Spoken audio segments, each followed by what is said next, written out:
ông vậy tha video này ở miền sầm đáy nhá bong bong để nó khai bồ sát bong bong từ con lan thôm đôi kia bong bong đang này trong vậy tha khai sát mơ tơ phơ phơ cho miền sầm ram ấy tai mà giết nghĩa sọc hôm nay phết tràn cứ giết ăn pu chao luôn vậy là pu chao rồi lan lan bên đây ngâm phế nha bong bong hay bên đây ngâm lan tơ sầm ra vậy tơ mình lang tới con là lang tới vậy tôi ní ta đang chớn phèm đọt mì ti hay bong bong mà đọt miên sầm đáy miên chơi bọc phô chmú sọc khai mon kê nè bong bong nè ai bảo bây giờ này bảo sân gì hãy chơi ai chơi sẵn ông ơi vừa lan off đây nhà linh không linh chứ đó ngay vô đang bị ban vô tăng Việt Nam màu ọt lư sờ lên chứ nó bong bong tàu đây ngâm cho mau ta hay ngâm mặt chưa nè ngâm vậy men ngâm mặt chưa so nè nè miên prey nằm mà tận nọ hay nhận hay ngâm mặt chưa đây ngâm tềการនិយាយអត់ចេះគិតរបស់អូនស្រីនេះគឺបានផ្ដល់អាហារនិភ័យនៃជីវិតខ្លួនឯងអានឹងឲ្យគេហៅថាអណ្ដាតបានសុខផងទុកផងព្រោះតែអណ្ដាតគឺបងអូនមកយកតែម្ដង ទៅហ្វឹកឲ្យមានសម្រាប់ទេតែមកយកនិយាយដោយការមកទាំងអស់អត់មានពាក្យថា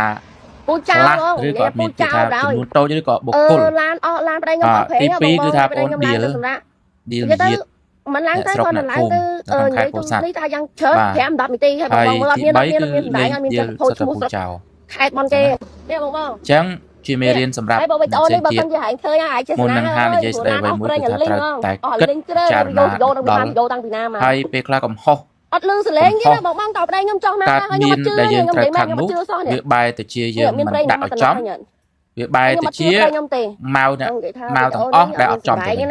បងជាការពិតណាយើងរស់នៅវាមានបញ្ហាអញ្ចឹងបើវាមានបញ្ហាអញ្ចឹងយើងនិយាយត្រឹមតែជាបញ្ហាដែលយើងមានតែ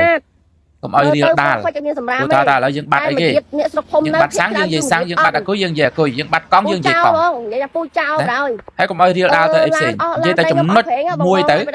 ហើយការដែលយើងនិយាយពីចំណុចខ្វះខាតមួយនោះវាអាចនឹងផ្ដល់នៅមេរៀនល្អឬក៏ដល់នៅការប្រុងប្រយ័ត្នទៅដល់បងប្អូនយើងផ្សេងទៀតប៉ុន្តែដល់ពេលយើងមកយកទាំងអស់អានឹងគឺជាកំហុសធ្ងន់ធ្ងរណាស់ដែលមិនដឹងថាច្បាប់លើកលែងឬមិនលើកលែងទេខ្ញុំមិនហ៊ាននិយាយទេប៉ុន្តែសម្រាប់ជាជនទូទៅគេមិនអាចទទួលយកបានទេហើយខ្ញុំក៏ជាអ្នកពោធិ៍សាត់ដែរខ្ញុំជាអ្នកបាត់ដំបងប៉ុន្តែឪពុកម្ដាយរបស់ខ្ញុំនៅពោធិ៍សាត់ហ្នឹងឯងដូចគ្នាបងដឹងហើយចង់និយាយថាប៉ុន្តែការនិយាយរបស់ខ្ញុំនេះមិនមែនដោយសារតែខ្ញុំជាអ្នកដែលមានពូជពងដូនតានៅខេត្តពោធិ៍សាត់ទេនៅភាគច្រើនគឺនិយាយអត់គឺដោយសារតែអូនបានបង្កើតនៅកំហុសនៃការនិយាយស្ដីដោយមិនបានត្រេះរិះពិចារណាព្រឹកព្រៀងហើយឌីលចោតមកទាំងអស់តែម្ដងនេះថាយ៉ាងច្រើន5 10នាទីហើយបងដែលជាគំរូអាក្រក់គំរូមិនល្អខេតបនគេដូច្នេះហើយសម្រាប់ហើយបងវីដេអូនេះជាមេរៀនដល់អ្នកដែលរៀបនឹងនិយាយក្រោយៗបន្តទៀតបានយោតាំងពីណាមក